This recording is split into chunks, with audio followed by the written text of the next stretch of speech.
Howdy now, Clem Hawkins here. Elvis, come on, brother. Out where the buffalo roam, getting ready for a day or three of some snow plowing. I'm not sure if y'all can see it, but those big brown splotches out there, those are buffalo. Let me see if I can zoom in.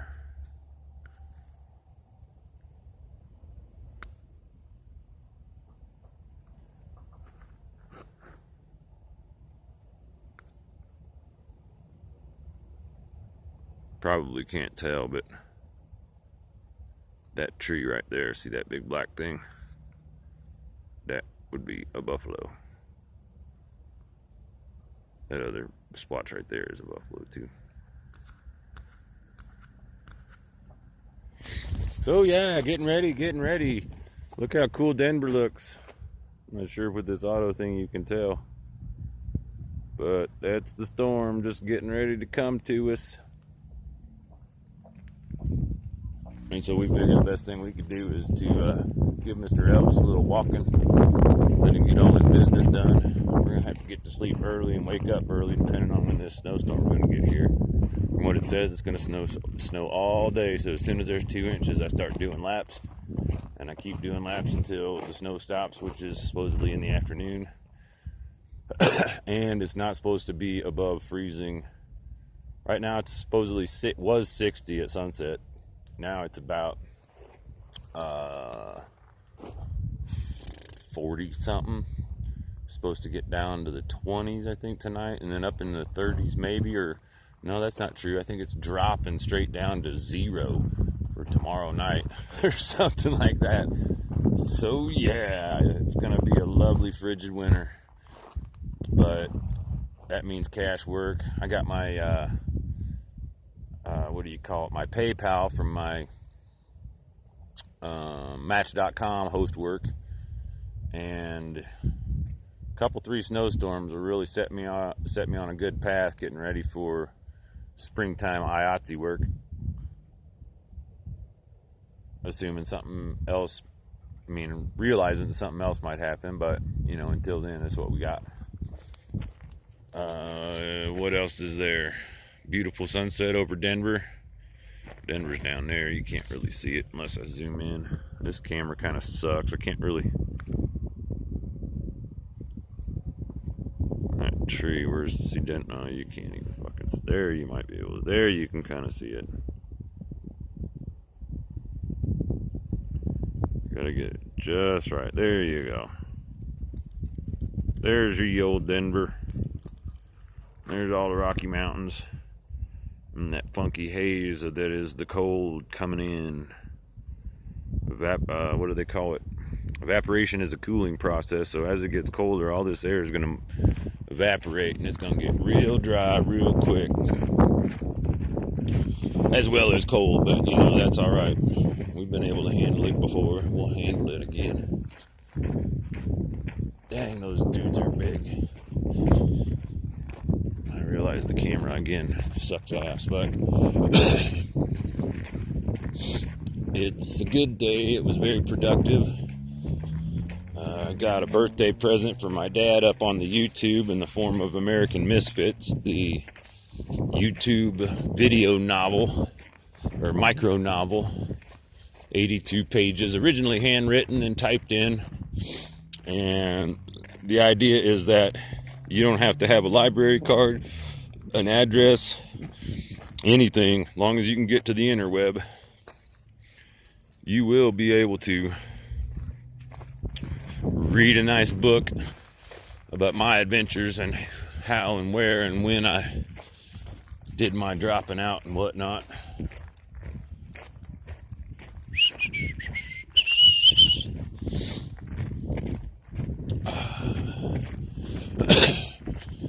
And if looks aren't deceiving, it's almost as if people have already moved into those houses over there, or condos, or whatever the hell they were.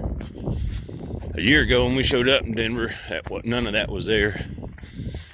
You see where those poles are, that's like soccer field practices, and those white lights back. See if I can tip that down a little bit, or up a little bit so you can get the lights. No. Well, you can see those lights. You can see the way traffic lights, the green ones down there. That's where the houses were. All that's happened in a year.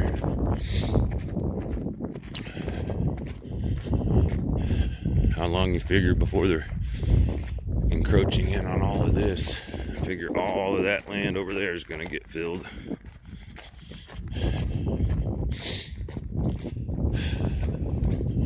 Never thought about it till now, but this is a pretty good way of timing how long Elvis and I's lap takes. Sometimes we just head back to the car. Today we're gonna go the long route. Should have brought my gloves on. Only because Elvis will be stuck in the car. Snowplow boss says, now a year ago I had 2 dogs. I had Harley that I adopted or rescued, who was abandoned and tail tucked and obviously abused. She was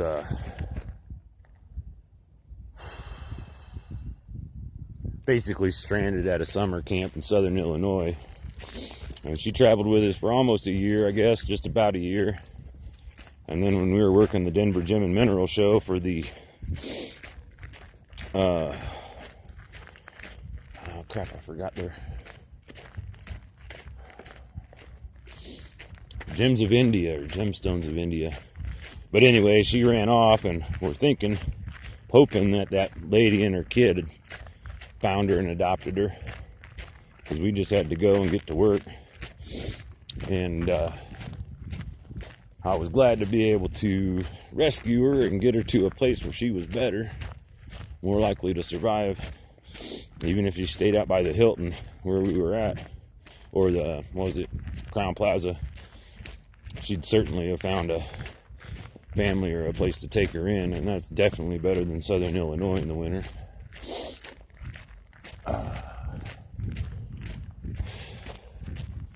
And she would have made all of this pretty much impossible. As you may have noticed from the shape of the Jeep, it's still in kind of rough condition.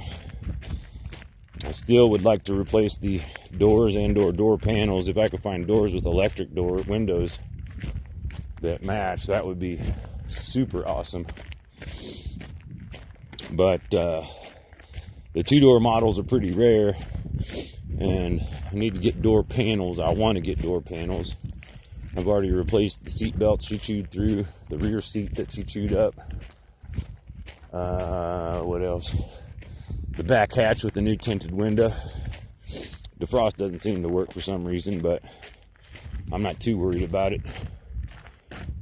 I accidentally pulled the rear view mirror off, and I'd been so used to driving with a repaired windows for the summer or last spring or winter, whatever, that the rear view mirror isn't so important as the side mirrors with the little, I got those what do you call those, fish eye, the wide eye little round mirrors on the corners, so I got a pretty good view of everything that's around.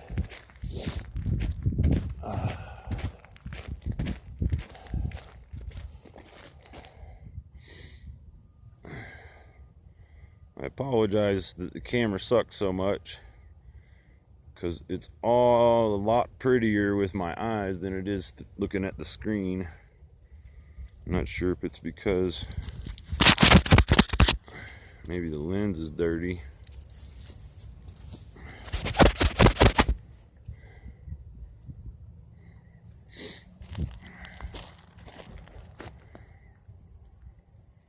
But all that little glow of lights is Denver. Downtown's down there over that kind of squatty looking building.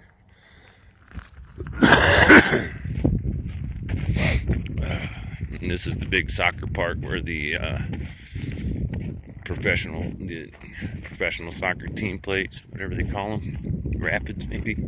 Or the Rapids, the indoor. I don't know. The Avs have been sucking, and I don't really pay that much attention to the Broncos anymore either. But it's still been good. We've got filming coming up for the web podcast Pies the Movie, or Pies the Series. where I'm playing a rogue detective, Shanti. Sean Shanti, I suppose. I don't remember. And the director was super cool. I had suggested a scene where Elvis and I are staking out the bad guys, and he could film us where I talk to Elvis, and with the idea of it's a really good mechanism for filling in the blanks and the dialogue of all the things that might not necessarily make sense otherwise. And if you can see all those glows, how do I put this? Well, that bright glow, that's not quite as far. But if you look from about there to about there, that area is where I'll be plowing snow tomorrow. Assuming it snows enough. They say 100% and they say snow all day, so we'll see. George, the boss man, said 1 to 3 inches, and we start plowing at 2 inches. So really it's just a matter of when it gets here. And I figure if I get to bed early enough, I'll get up to Starbucks maybe about, they open at 4. So if I get there by 4 or 5, if it's not snowing yet, I'll just sit there and wait until it starts snowing enough, until George calls me to go to the yard and get my truck. It's weird to be plowing snow with 2-wheel drive trucks after the 4-wheel drive plowing experience in Missouri. And I suppose the 2-wheel drive trucks are just that much more affordable. Hopefully this year he's got chains or those. He said he's got really good snow tires, and if there's a lot of weight in the back, that'll be all right. But we'll be doing laps up there around all the Murphy's gas stations. I think we got 4 or 5 of them. It might be a 3-hour lap from there to there, and then I'll have to, every lap, or at the very least every 2 laps, I have to go back to the yard and walk Elvis, because when I had Harley last year, she kind of shed. She was like half Dachshund and half Jack Russell, so all of her undercoat was white. And her scooting around in the bench seat of the truck, when we got there to snow last year, or to plow last year, I was just going to leave the dogs in the truck. And George is like, no, you can take the dogs with you. And then this year he's like, oh, you can't bring the dogs. They shed all over my seats and ruined them. I'm like, ruined them?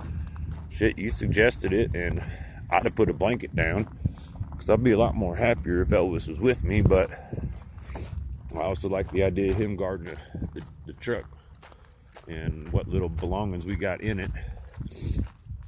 We made it a point to hit the storage locker the other day, so we were able to get snow boots and snow pants. I'm not sure if I did get any good gloves. I'm still kind of struggling on gloves, but fortunately my route doesn't have any salting or shoveling per se. Just driving a truck, pushing snow, and the whole crew is pretty chomping on the bit about it. This is, I think, the 4th or 5th predicted snow. And last year I'd hear a prediction of snow and I'd get excited and I'd start spending money like a dummy. This year I'm sitting fucking tight. I got that $100 transferred over to the bank account. I might be able to get it tomorrow or the next day. And I got maybe, I don't know, I got a $10 data card and a pack of smokes. So I might have 10, 15 bucks, 17 bucks. Which is more than enough to get through tomorrow's snow plow. And George is usually pretty good about paying us, if not right after, the next day. So that's super cool. And then there's also supposed to be snow, let's see, Thursday, not Friday, but possibly Saturday and Sunday. So I could be couple hundred up by next Tuesday, Wednesday, which is possibly about the time I might start getting calls from the IATSE local number 7 stagehand union. That's going to allow me to park down at the parking garage, stay out of the weather, earn some money. It takes 2 to 4 weeks usually to get paid for most of those companies, but every time I'm working, I'm staying busy, I'm staying warm, and I'm providing for the future, because when the future comes and that money happens, things like new tires and a lift kit for the Jeep, maybe some new seats and new carpet, God, that would be awesome. New matching doors. Sometimes I wonder if I ought to just hunt down another 2-door car and part it the fuck out, or 2-door Jeep. But if I took just the things that I wanted off of it, I could probably resell it for whatever I bought it for, basically get the parts for free. But not having a place to work on it and a residence and a driveway, there's not really that opportunity currently, unless I was able to get it, do it in a day, and then resell it. But those are just my thoughts on the subject matter at the moment. There's Mr. Elvis getting spotlighted. Normally we do this in the daytime, about, well, after our morning coffee session between 10 and noon. But I like this time of night because it's a less likelihood that we'll bump into somebody, and I like to let Elvis just walk because he listens really good. I don't need the damn string.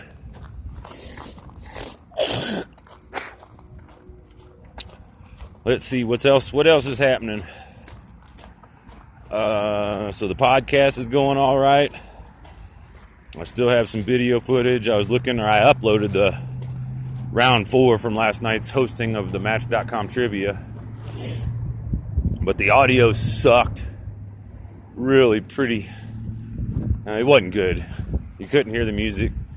My voice is distorted in the audience. It's almost as if their voices, kind of their mumbles, went into the speaker, the microphone, more than mine did. But like I've said before, learning is a process, and it may be the shittiest podcast that's up on the web, up on the YouTube, but it's up on the YouTube. So I was able to get her done, and I am continuing on with it. I suppose this might become another podcast that I'll upload in the morning. I got half a mind to call the old man, see if he's still breathing, and see if he is having a happy birthday. Hopefully he might have gotten over his fear of the internet in his house and has cable and YouTube, or internet and YouTube, so he could actually read the book. That'd be kind of cool. But as you can tell, we're not holding our breath, and we haven't necessarily decided that that's what we're going to do, but we ought to at least give it a jingle.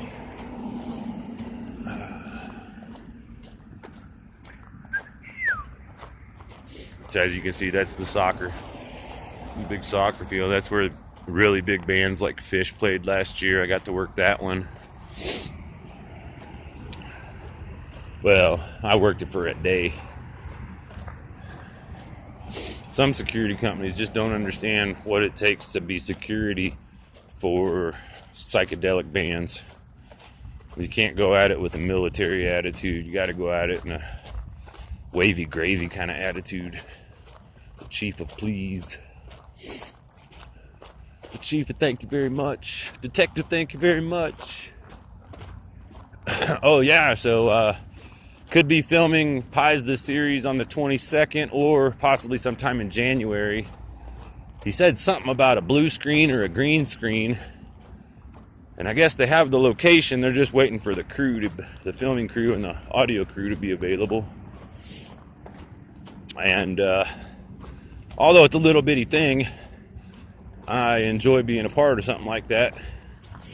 because like me, Justin, he's doing everything that he can with what he's got.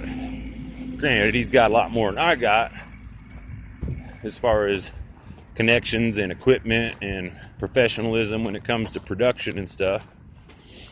But I imagine, like with all of those movie extra parts I did when I was in Santa Fe, that just the process of being involved in it, just being in that set and that setting, most people don't realize what I can glean from that. It's usually a lot more than most, because my brain is almost always triple time, and as long as I keep to myself, that's all right, because I like it that way, sort of. But when I'm dealing with other people, like comedians or guys that hang out at the bar, the other night this guy comes up and he's like, I just started hanging out at this bar, and I think it was the third or fourth time I'd been there. This guy Briggs comes up. No, he came up on the third time, and he's a really good philosopher and fun to chit chat with. And so he and I were sitting there chit chatting, and this other guy comes up with his big gnome looking beard. He says, look, man, this bar ain't big enough for two funny guys. Almost as if he was challenging me, you know, like a gun draw. And I'm the funny guy, he says. I'm going to go, well, okay. And we have a couple of quips back and forth. And on the second or third one, he's like, wait a second, you just made that up on the spot, didn't you? I'm like, yeah, that's what chit-chatting is, dude. Wow. He goes, well, fuck you, man. I've been working on that material for weeks. All I could think was, sorry about the bad luck. Now you're funny too. But he's a nice guy enough. Professional waiter, I guess you'd call it. If that ever was a profession. It's usually a means of support for a habit of 3 or 4 different types. But, you know, everybody gets what they reaps, what they sow. And bless their hearts. Come on, Elvis, let's keep it up, dude. He has a tendency of getting lost in novels. And I say, no novels, just business.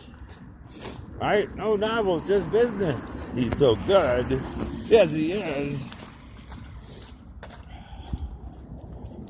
And I'm guessing that this will be our 12th Christmas together, Mr. Elvis. 12th birthday party for everybody.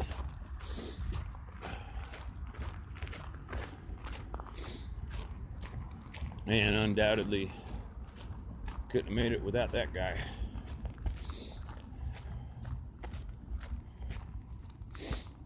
He allows me company so I don't require bad company.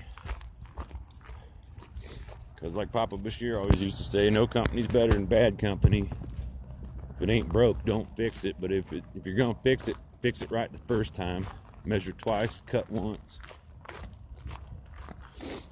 And I didn't realize back then how much that those little sayings would have meant to me. Kind of like my when I moved in with my dad the first summer, maybe the first and second summer.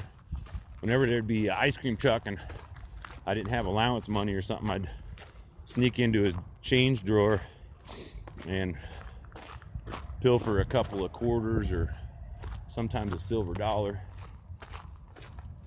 And it wasn't until much later, and that was for ice cream and for treats. It wasn't until later that I realized, he informed me that those were all pure silver quarters or coins that he'd collected over the years. So anyway, in that thing he was an Eagle Scout, and he had this badge with an Eagle Scout, you know, one of those, he had his military stuff and that thing. But every time I opened that drawer, right in front of me was this eagle that stared up and said, be prepared. And it really made an impact on me as far as being as prepared as possible without overdoing it. Santa Fe, I kind of overdid it. As far as 4 bread trucks, a little casita, a motorcycle, an ATV, a truck, a drum set, 5 or 6 laptop computers, a bedroom grow space, That was lots of stuff. And like has happened before, whether it be financial or otherwise, the challenge encouraged me to other places. That's when I went to Abiquiu and spent about a winter in sub-freezing temperatures most of the winter, living in this little shitty-ass trailer, trying to keep it warm with the propane from the stove. My only transportation was a motorcycle, so getting propane filled up was quite a humorous endeavor. Strapping a big 5-gallon thing on the back of my motorcycle and riding up to Abiquiu proper, where there's a gas station and I could get it filled up or swapped out or whatever. But then after the incident there, finally got blessed with a Volkswagen.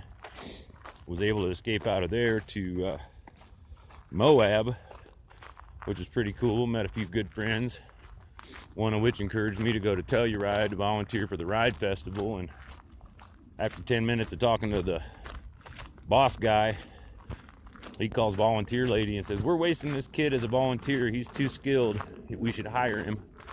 And that guy, his name's Gus, he also ran the Telluride Film Festival. So I was able to get a few days work with them. But then it got to a point where I couldn't work with them because I didn't have an ID. And although I tried, and Ridgeway and that other place up there, Grand Junction, I went to Durango, and in 3 days I had my ID, and in like a week I had a job working as a door guy at the Anima City Theater with Eugene. And that went well until he went on vacation and didn't book any shows, so none of us had work. So that's when I got a job as a ranch hand. And my job was filling whole prairie dog holes with sand, as well as maintenance in the farmy area and trucks and installing water systems and whatnot. But then we bounced out of there. We're camping for a while, then shit, must have been about this time last year. Was it last year, year before that I got a call from this guy I had met up camping in when I was ranch handing. I used to camp up by Purgatory north of Durango, and he was from Cape Girardeau. Said he had a house he wanted to fix up, got us to go out there. Long and the short of it was, spent about a year around Cape Girardeau.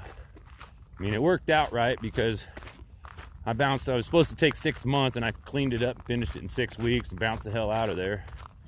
And then got a job just washing dishes at a coffee place. And then I got, yeah, we can go that way. Go ahead and cross. Then Cosmic Reunion happened, and that happened to be leftover salmon. And just to go full circle, when I dropped out back in the day and started working with Miss Rebecca's crew, after doing our hog farm gig, we went up to Lyons, Colorado, and we did sound and lights. All right, here's our map, or I mean our compass. North, west, south. There's the lovely Denver. Wow, that's about a 30-minute walk.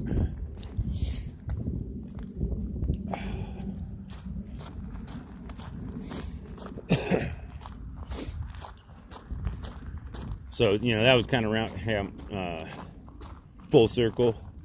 And then we found a gig in Southern Illinois, helping this guy set up and regulate this festival, which was enlightening to say the least. It's probably when I realized I was mature, because I was able to let him be a dumbass and not fix it. Like, hey, if you don't want my knowledge, that's all right. I'm just going to sit over here by the parking lot and I'll run that. And then the owners of the property had me renting out cabins, and they gave me like $100, and I gave me. I think I might have made it 100.5 or 2.5. But that's where we got Harley. Then we went back up to the Lou and bebopped around a little bit, hung out at Bob's, Broadway Oyster Bar, saw some Jake's Leg, hung out with them, met a few people, met a girl we hung out, hooked up with for a little bit, and then I bounced. Where did I bounce to?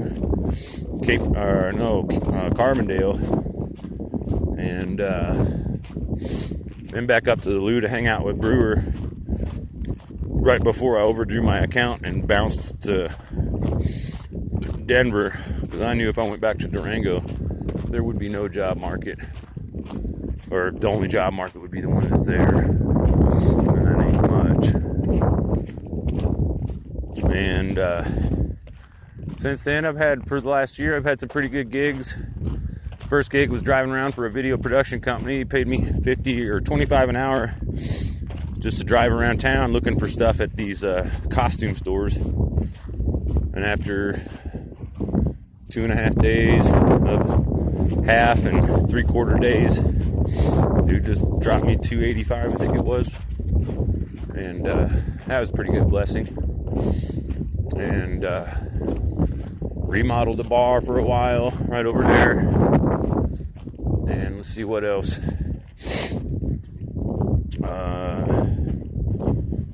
Well, the Grease Monkey wrench stuff worked all right, and did a few busboy, bar back. Kept trying to get a job bartending, thinking it would be cash work, but as of yet, that hadn't panned out. The event bartending was pretty good. I did a couple private parties and a doctor's Christmas party.